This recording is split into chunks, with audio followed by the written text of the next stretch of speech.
You enjoying this? You all right? Mm-hmm. Okay. Cool question. Well, you know, I try to keep...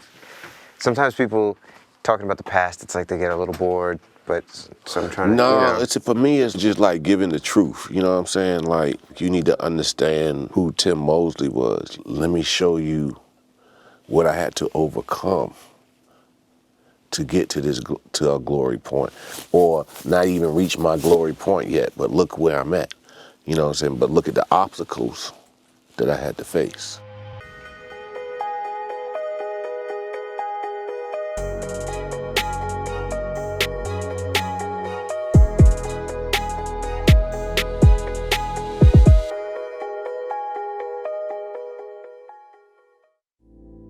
Iconic record producer, songwriter, and performer, Timbaland reinvented the sound of hip-hop and R&B in the 90s, and then created definitive works with Beyonce, Justin Timberlake, and Jay-Z. This is his blueprint.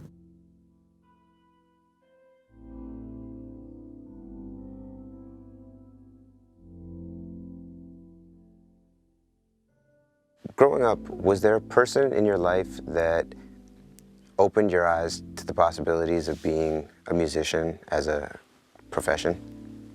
There was nobody like to open my eyes up with this being a profession. You know, it was like, it was a gift that was untamed.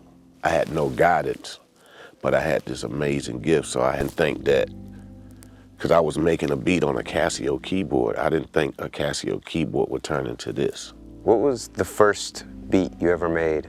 What did it sound like? I remember making it with my mouth, and it was like, and then my friend Cam was like, yo, do that again. And I was like, and he was like, yo, you kind of dope. And then you took that and eventually started sort of emulating that on the keyboard? I took, like, all I had when Mom brought me a keyboard, a Casio keyboard, and all I had was 1 second, so I had to manipulate 1 second. So I said, and speed it up on a tape deck and resample it back into the keyboard at like double time. Like I speak, it is weird, but it won't be on beat, so I had to find the click. So like, so I was like, man, 1 second, what you can do in 1 second. And I just took that, and then that's when Missy came. So that was in high school? I was in high school. And what was that chemistry like between you and Missy in those first sessions you guys are hanging out? Man. Missy gave me confidence. She let me know that your beats is dope.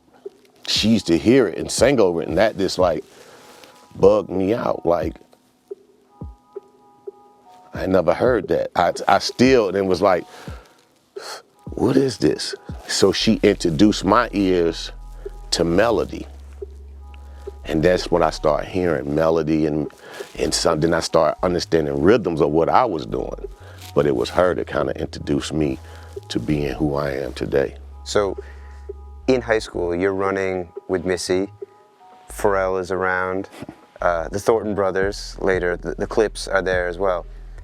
Did that feel totally normal to you, or did you have a sense of the level of musicianship that you were bearing witness to?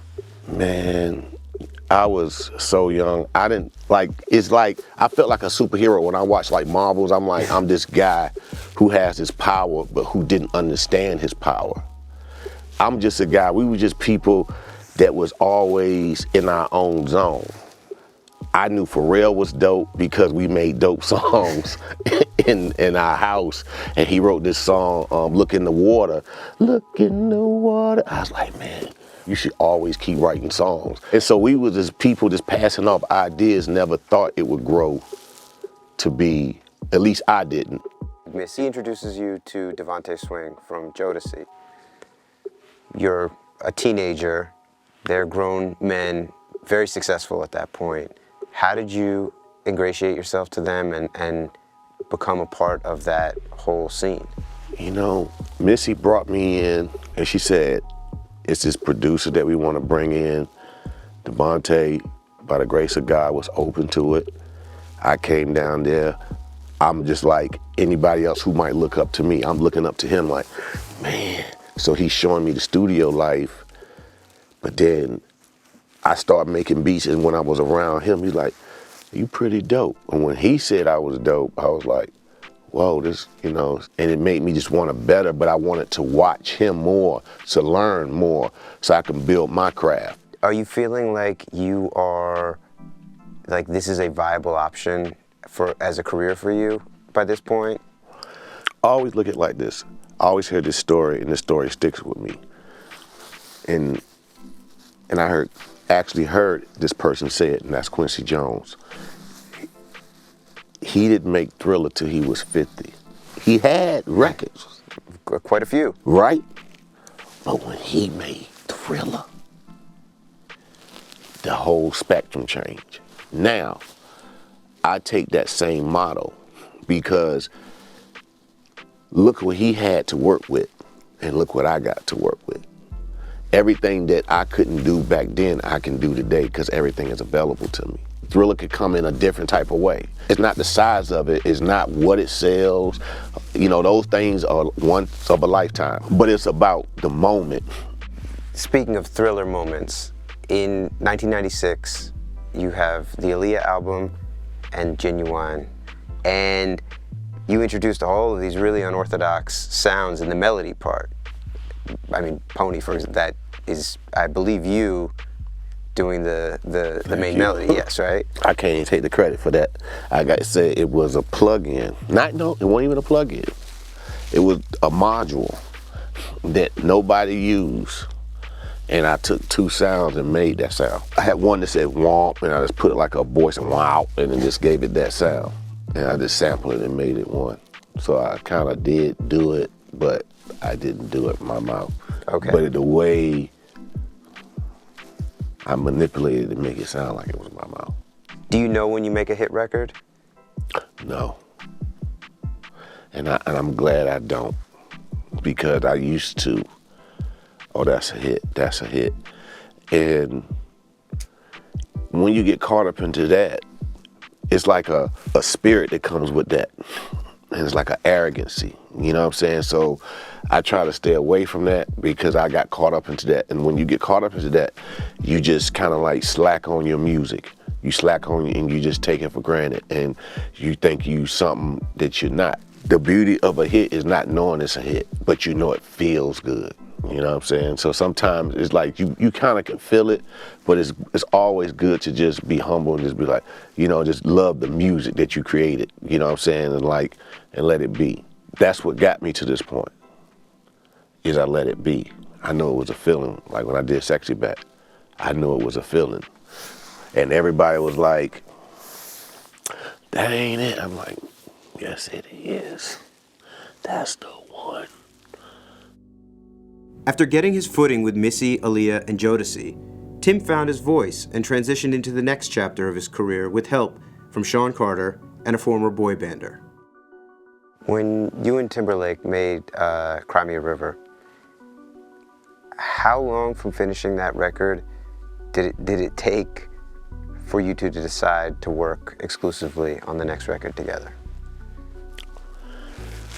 Music speaks to the soul in funny ways, and it's like, with Cry Me a River, I could see, like, I watched him come in the studio, I just watched his body language, and I went in the booth, and I knew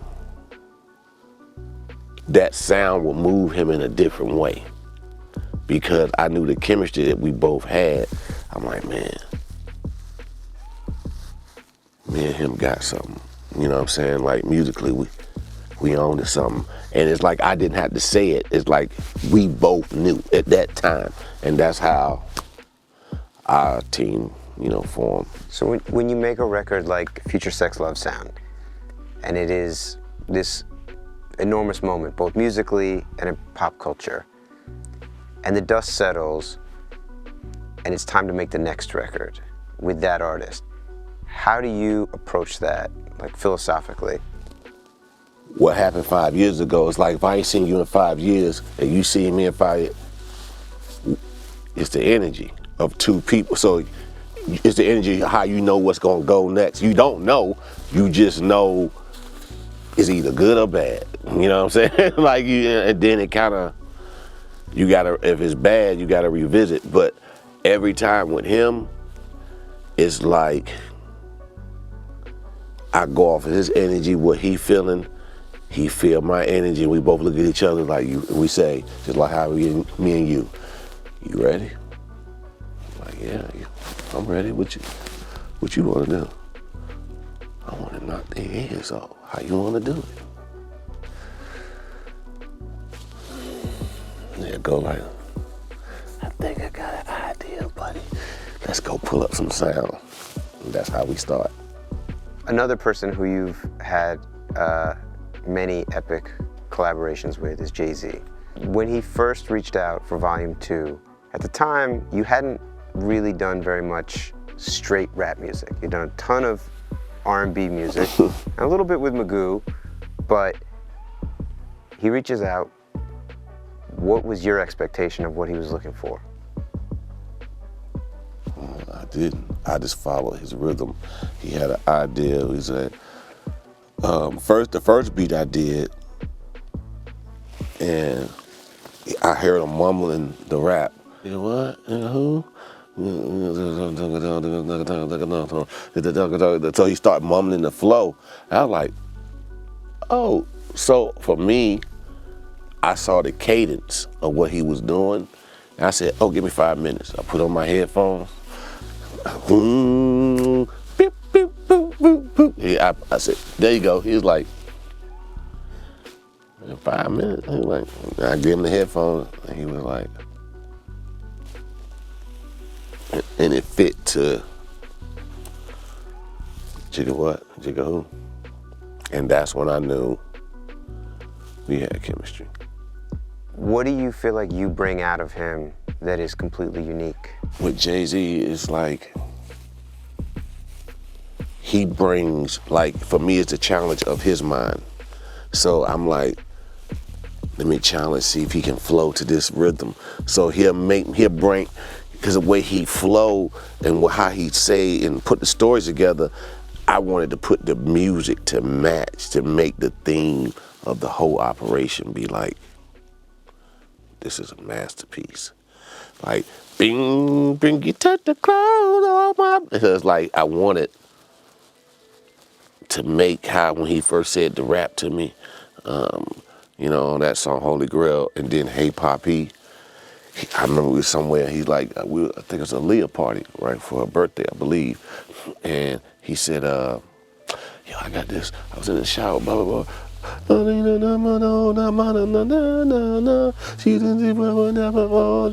he said, I want to say, hey, but these are the teachers of freaking loving, and we should stay tonight. He said, I said, woo. So I go back to the studio, and I remember, so I remember the melody he was saying, so I said,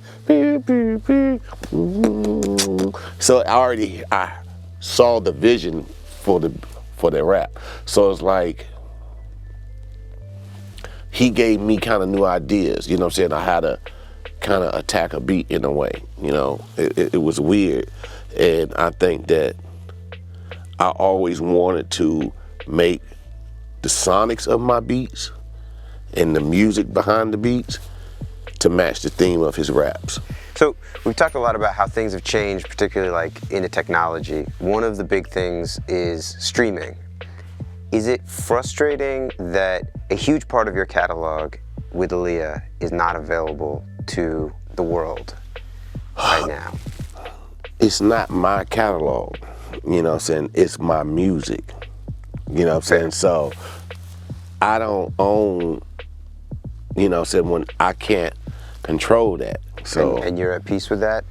I feel like when the time is right, it will be released. I feel like you can't hold nothing from the universe. That you know, if the universe wanted it, would get it. So as kids going back now, like, yo, this girl was dope.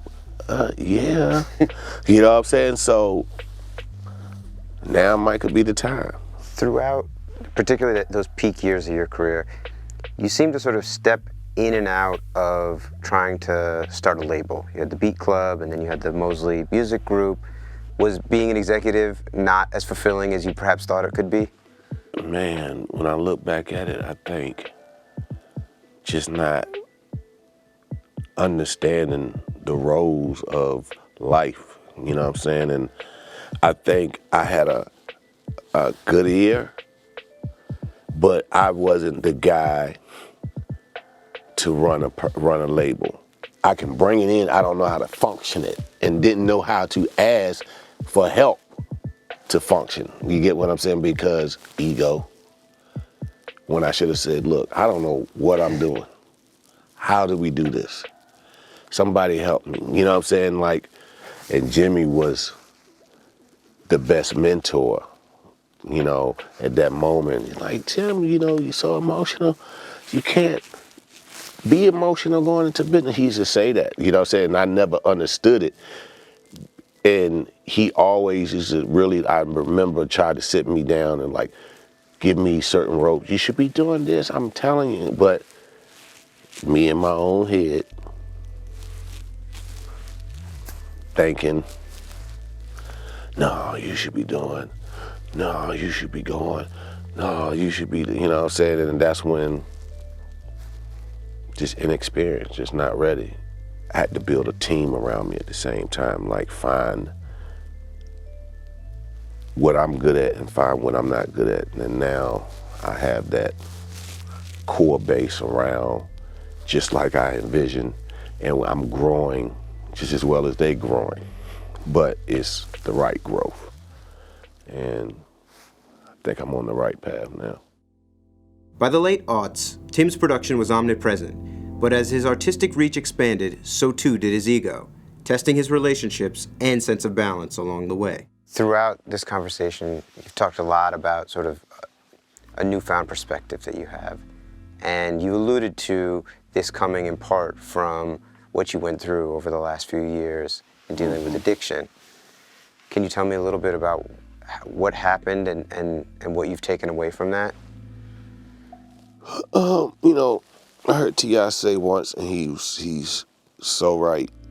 God don't give you nothing that you can't bear or get out of, you know, situations.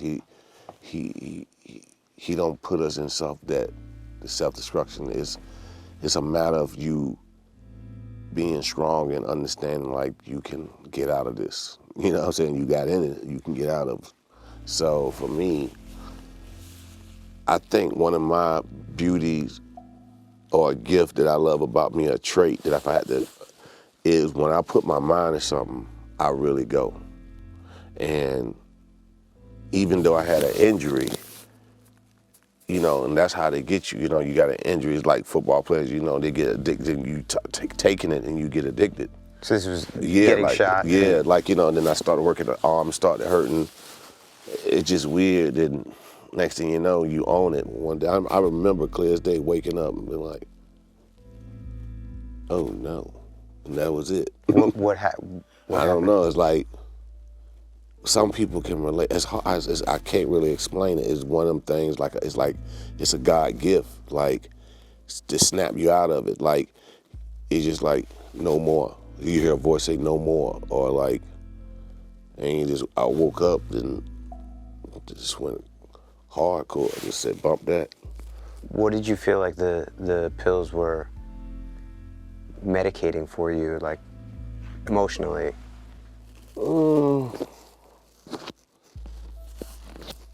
I don't, you know, it's just been so long, so I can't even, I just know it just feel good. It's just and then after a while, whatever you know, I think whatever the feeling was that I wanted to create when you take that pill, it would happen. So I guess the feelings of feeling good, you know what I'm saying, I think, and then it took the stress levels of dealing with life, you know, regular this stuff in your mind. Once God broke me away and just like said no more, like that voice, no more, is like all I saw was who I'm becoming today. That's all I saw, like at the end of the road. So it was like walking down a road that I know that gonna have to be a moment of truth. You're gonna have to strip down to build back up. You know what I'm saying? And to become the person that God wanted that God wanted me to become, and also what I know I could become. What happened to the music? My fingers didn't feel disconnected to the keyboard and how I was touching. It fell off. And then that's when, like, the big blow. You know what I'm saying? I look back at, like, once me and the music disconnect, oh no. Like, we gonna find each other. And that's what we, like, God gave me the gift for music, and that's how God speaks to me, you know, through music, through sound, you know, and I hear his voice and I'm like, oh, we should move this way. So it's like, I gotta do a cleanup, you know what I'm saying? And I firing people in my crew, just revamp. I know I had to strip that, like, stuff that I always try to escape or whatever, I had to deal with. A moment of truth, you know what I'm saying? Everybody goes to their moment of truth. Some people don't make it through their moment of truth, and some people give up. You know, now I look back and like, I can do anything. How long did it take from that morning when you wake up and decide to kick the drugs until you were back in the studio and felt like, I got it back?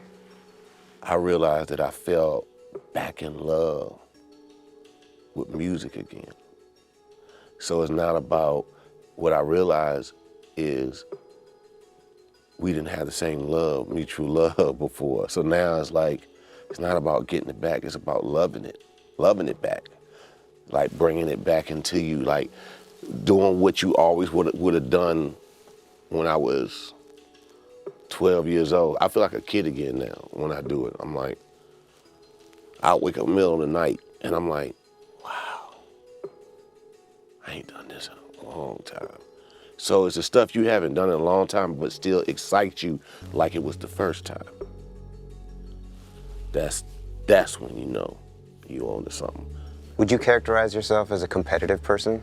So the old Tim was very competitive, but in his head competitive, right? To where you can make up things that don't even exist. What got me in the door was me just loving music and me just doing what I think the world needs, at least a part of it.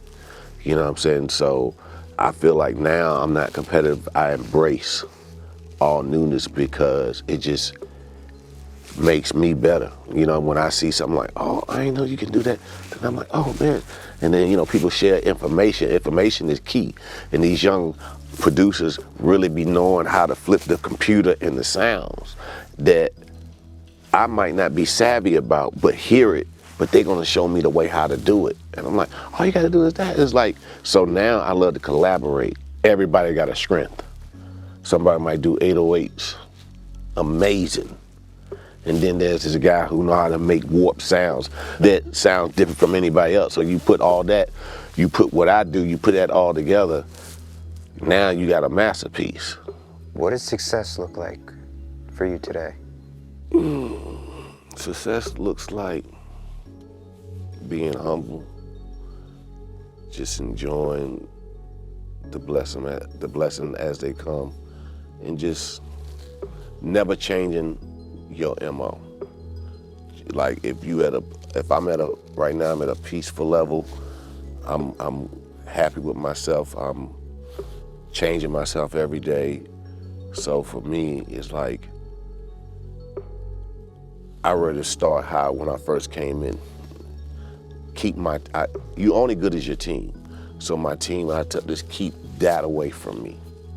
I don't never want to leave this zone of creation. It's like, and once you know who you are, it's like understanding who you are. I still got more going to do. You know what I'm saying? Like, I still haven't tapped into the big one yet. I did big moments, but it's making me now to be like, no, it's still much more. It might take you 20 years to get to that thriller moment. It might take 30 years to get to that thriller moment. It might take 40. Like I said, I would know that moment and you want to stay on course and just always go and respect point A to point B to point C to point D, and just look back at it and just acknowledging it and be like, wow,